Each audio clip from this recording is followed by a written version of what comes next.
Visual, quick flashes of shocked faces, dramatic zoom in on sneezing. You won't believe people have actually died from stuff you do every day, like holding in a sneeze. First, a man in the UK tried to hold in his sneeze, and it literally ruptured his throat. Doctors said it could have killed him if he hadn't gotten to the ER in time. Second, someone in India died after laughing too hard at a wedding, causing a rare heart rhythm called laughter-induced syncope.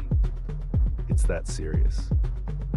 Third, and in the US, a woman died from drinking too much water too fast in a radio contest, called water intoxication. Her brain swelled up fatally. Which of these wild deaths shocks you the most? Drop a comment with your vote below and tell us, would you survive this quiz?